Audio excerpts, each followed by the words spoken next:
It's 6 p.m. on a Tuesday here in Korea. Welcome to our newscast. I'm Daniel Che. Let's start with the headlines. The Korean government vows to work out the fine print on the breakthrough agreement resolving Japan's wartime sex slavery issue, while top officials quickly get to work on establishing a foundation to support the surviving women. But is it enough to quell the voices of discontent? For the first time, Chinese shipyard overtakes a Korean competitor to rank in the top 5 for global backlog orders. Four South Korean shipbuilders firmly maintain their leading positions, but China is catching up quickly. Korea opens a new center designed to support startups in the creative content industry. It's part of President Park Geun-hye's larger plan to make it a core growth engine for Korea. Let's begin with the latest on this week's landmark deal between Seoul and Tokyo on the issue of Japan's wartime sexual enslavement of Korean women. Monday's agreement was a significant step forward for the two countries, but as our Lee Soo-eun tells us, there are still some major points of contention that need to be ironed out. The agreement between Seoul and Tokyo on the issue of wartime sexual slavery has been called historic, landmark, breakthrough. But major points of contention remain, raising questions about whether the issue will be fully resolved. Under the agreement, Tokyo offered a formal apology to the elderly women survivors, saying the Japanese government, quote, feels responsible and promised to pay Seoul $8.3 million for the establishment of a foundation that will offer medical and other services to the women. Japan did not, however, specify whether its responsibility is moral or legal, nor did it say whether the funds offered are to be considered a form of compensation or reparations. Of the two, only reparations imply legal compensation for losses caused by illegal acts. The deal cannot be seen as an advance because the Japanese government is simply repeating what previous administrations have said.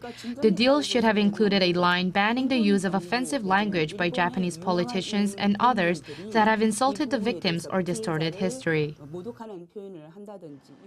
Another sticking point is whether the statue of a young girl symbolizing the women who were forced to serve as sex slaves will be moved from its current location across the Japanese embassy in Seoul. Tokyo wants the statue moved, but Seoul has long objected to the idea. In his statement announcing the agreement, Korea's foreign minister didn't offer many clues to Seoul's positions on the matter. Seoul will hold talks with related organizations to bring about an appropriate action. However, Japan's Foreign Minister Fumio Kishida, speaking after the announcement, told Japanese reporters he understood that the statue would be moved. If that were to happen, it would likely draw objections in Korea, especially from the elderly women who have gathered around the statue for rallies every Wednesday for the past 24 years. Lee Soo-eun, Arirang News. The survivors of Japan's wartime sex slavery are speaking out against the deal made between Korea and Japan. They say the settlement that was reached is not enough. Korea's Vice Foreign Minister Im Sung-nam and Cho Tae-yeol met with the elderly women at shelters for former victims in both Seoul and Gyeonggi-do province on Tuesday. During their visits, the ministers explained the outcome of the bilateral agreement, but it was met with criticism and concern. The women pointed out that Japan did not take legal responsibility for the atrocity, which has been one of their main demands, and expressed disappointment that the government did not consult with them before finalizing the issue with Tokyo. Despite the controversy, the Korean government has begun work on establishing the foundation that will support the surviving victims in line with Monday's agreement. According to government sources in Seoul, the Foreign Ministry and the Ministry of Gender, Equality and Family have already had working-level talks on the matter and aim to open the foundation early next year. Under the agreement reached Monday, Seoul and Tokyo will cooperate through the new institution to support the surviving victims both financially and emotionally, based on an $8.3 million fund given by the Japanese government. The new foundation will provide the women with medical and healthcare services. The landmark deal is receiving attention around the world and was praised by the United States. For more on the responses from those outside the agreement, we turn to Kwon So-ah. The United States has applauded Korea and Japan, its two key Asian allies, for their landmark resolution. Secretary of State John Kerry said in a statement Monday the deal will, quote, promote healing and help to improve relations. The U.S. noted, however, the issue is not completely settled for the women. I'm aware, as we all are, that there are continued grievances, people who feel aggrieved, even with this agreement.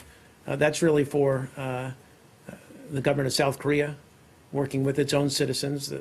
UN Secretary General Ban Ki-moon welcomed Monday's deal too, saying he appreciates the efforts of President Park Geun-hye and Prime Minister Shinzo Abe, while also expressing his hope for further improvements in their bilateral ties. China has taken a more guarded stance, urging Japan to deal with its historical issues in a responsible way. A spokesman for China's foreign ministry said Beijing hopes improved bilateral ties between Korea and Japan can be conducive to regional peace and stability, but reiterated China's long-standing position, saying Japan's forced recruitment of so-called comfort women was a serious crime against humanity. Meanwhile, as part of the agreement, Seoul and Tokyo have vowed to take a step back from denouncing each other in the international arena. Under the premise that the Japanese government fully implements the agreement, the Korean government, along with that of Japan, will refrain from raising criticism or condemnation on the issue in the international community, such as at the United Nations. But a civic group that has long represented the women, the Korean Council for the Women Drafted for Military Sexual Slavery in Japan, is especially critical of that promise, saying there is still a need to inform the international community about Japan's past wrongdoing. Kwon So-ah, Arirang News. Korea's rival parties stand on opposite sides of the landmark deal. Kim Young-gil outlines their differing stances. The ruling Saenuri Party characterized the agreement as significant progress that requires Japan to take a specific course of action toward its fulfillment. We welcome Monday's landmark deal to resolve the issue of Korean women forced into sexual slavery for Japanese soldiers during World War II. This is the first time the Japanese government has acknowledged its responsibility, with Prime Minister Shinzo Abe expressing his apology and remorse from the heart. The ruling party said it hopes the agreement will provide Seoul and Tokyo with an opportunity to build trust and begin a new era of bilateral relations. Under the deal, Tokyo has agreed to provide $8.3 million in toward the establishment of a foundation for the women that Seoul will create. The main opposition Toburo Democratic Party said the deal is unacceptable because Japan has accepted only moral, not legal responsibility for its wartime atrocities toward the women. Monday's deal was humiliating as it failed to specify Japan's legal responsibility. Japan claims it was settled under a bilateral treaty signed in 1965, normalizing diplomatic relations. But Korea says the sex slavery issue was not addressed in the treaty. Floor leader Lee Jong-gol said the party is emphasizing Japan's legal responsibility because there is no statute of limitations on crimes against humanity, and such crimes must not go unpunished. Kim Young-gil, Arirang News. Shifting gears now, Korean shipbuilders once dominated the global market, emphasis on once. Times appears to be changing, weighed down by enforced restructuring amid falling orders and massive losses. Chinese players are making their presence felt within the industry's elite. Kim Min-ji sheds light on the signs of a possible dethronement in the works. Are Korean shipbuilders' golden days almost over? For the first time ever, a Chinese shipyard has broken into the top 5 global players in terms of order backlog. According to UK-based Clarkson Research Services, Shanghai Waigaojiao Shipbuilding had an order backlog in November of just over 3 million compensated gross tons, an indicator of the level of shipbuilding output. That puts the Chinese company in 5th place. All of the top 5 positions have been held by Korean shipbuilders until now. Ranking first was Daewoo Shipbuilding and Marine Engineering with 8.2 million CGTs, followed by Samsung Heavy Industries with just over 5 million. Korean shipbuilders have been engaging in belt-tightening measures after posting eye-watering losses in recent months, mainly brought on by delayed constructions and cancelled orders, as well as rising costs. Korea's so-called Big Three logged a combined loss of over $4 billion in the first half of the year. Even more concerning is that prospects aren't too bright for next year either. Analysts say Chinese shipyards are expected to catch up quickly thanks to Beijing's active support. Kim Min-ji, Arirang News. Earlier this year, Korea launched 17 innovation centers nationwide to help startups get off the ground. Today, it opened up a new 17-story complex in downtown Seoul to support startups in the creative content industry. Song Ji-sun takes us there. 93 startups will be provided with full support to turn their ideas into killer content, with part or all of their rent funded by the government. Their new home is a 17-story building in downtown Seoul that used to house a government agency but has been revamped to cater to their needs. Speaking at the opening ceremony for this wholesale center on Tuesday, President Park Geun-hye said culture content could become the next growth engine for Korea, as the sector has already proven itself in the area of job creation. 저는 우리가 직면한 여러 가지 도전을 해결할 열쇠가 우리의 문화에 있고 문화 콘텐츠 산업에 있다고 생각합니다. 문화 콘텐츠 산업은 제조업의 2배가 넘는 일자리를 만들어내고 종사자의 절반 이상이 34세 이하입니다. 또한 문화 콘텐츠는 그 자체로 훌륭한 상품 가치를 가질 뿐만 아니라 제조업과 서비스 산업의 발전까지 선도하는 잠재력을 가지고 있습니다. The government has set aside $113 million next year to foster the sector, and projects 53,000 new jobs will be created over the next 5 years. The new center is part of a government project to build a chain of culture facilities that will foster cultural convergence, beginning with the brainstorming phase and including investment and consumption. The full chain, which includes a culture academy, a content lab, and platforms for experiencing both traditional and modern Korean culture, is set to be completed by 2017. Song Ji-sun, Arirang News. Korea boasts a number of amazing winter festivals offering activities like ice fishing, sledding, and other snow-based fun. But in recent weeks, a number of them have been put on hold or canceled altogether. Oh Se-young reports on how unseasonably mild weather is hurting such businesses. This winter, frosty winds have been chilling many to the bone. Even still, it's quite not cold enough in Korea to make for white snowy conditions.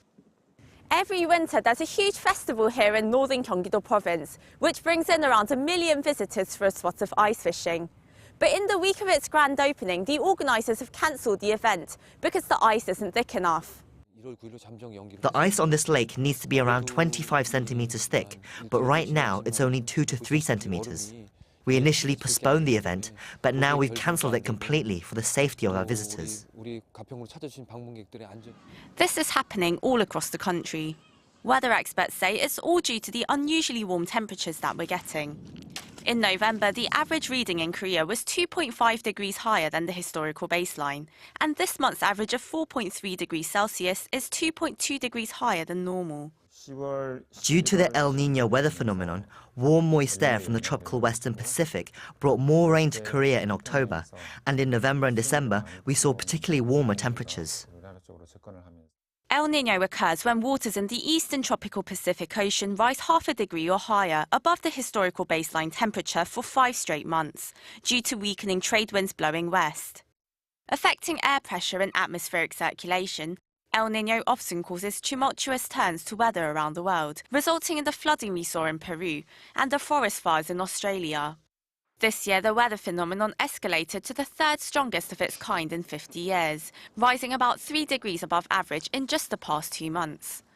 Most meteorologists believe it will last through the spring, and Korea will be affected accordingly, with above-seasonal temperatures predicted to linger through February, which altogether casts a dismal outlook for winter events lined up for the rest of the season. Oh Se-young, Arirang News.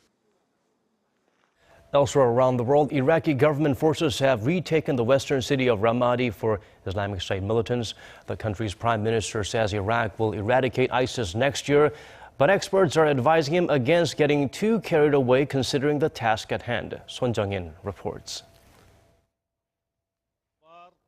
After a week of heavy fighting, Iraqi security forces raised a national flag in celebration of their first major victory over the Islamic State group.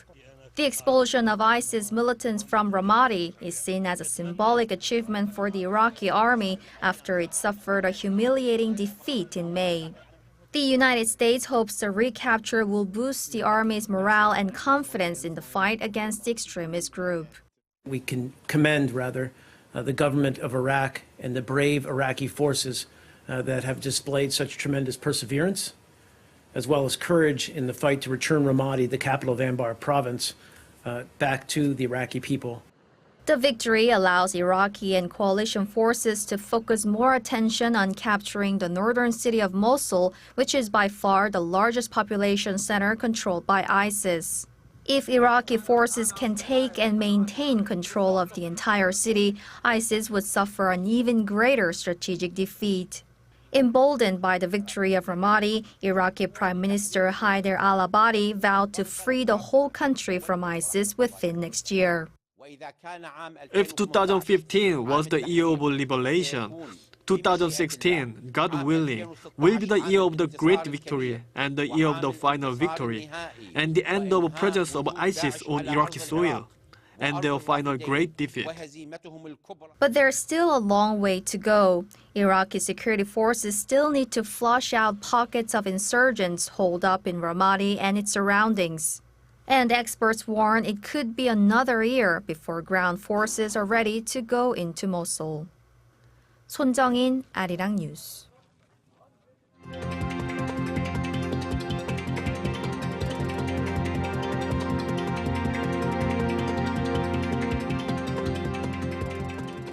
And with that, we've come to the end of our newscast. As always, thank you for watching.